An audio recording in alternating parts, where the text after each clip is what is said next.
বহুকালৰ আগলৈকে সাগৰীয় শংখৰ সন্ধান কৰি বৈ আছিল ইয়াত এখন নদী। এই নদীয়েদি নাও চলাই বেপাৰ কৰিছিল পিতায়ে। পিতাইৰ আগতে ককাই, ককাৰ আগতে আজু ককাই।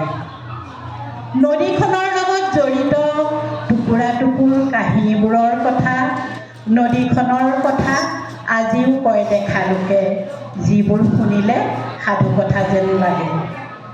নদীৰ সনাতন ধাৰটিতে বৈ থকা নদীখনে দি গৈছিল বিনিময় নোলোৱা বহু উপহাৰ।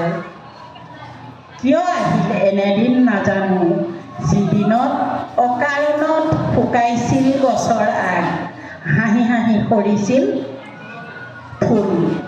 সেইদিনতে নদীখনে পুৰাতনীয় খোজ সলাই গতি কৰিছিল আন এটি দিশে। হে কল্লোলিনী, নীৰৱতাৰ ছায়াত ডুব গ'লেও তই এৰি যোৱা বুকুখন এতিয়া উন্মুক্ত হৈ থকা নাই।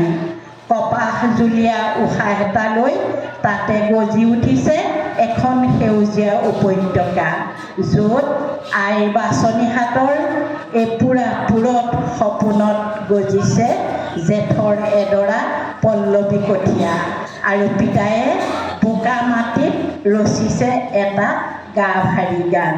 ধন্যবাদ। অভিনয় কৰাৰ হেঁপাহ আপুনিও পঢ়ি ৰাখিছে নেকি?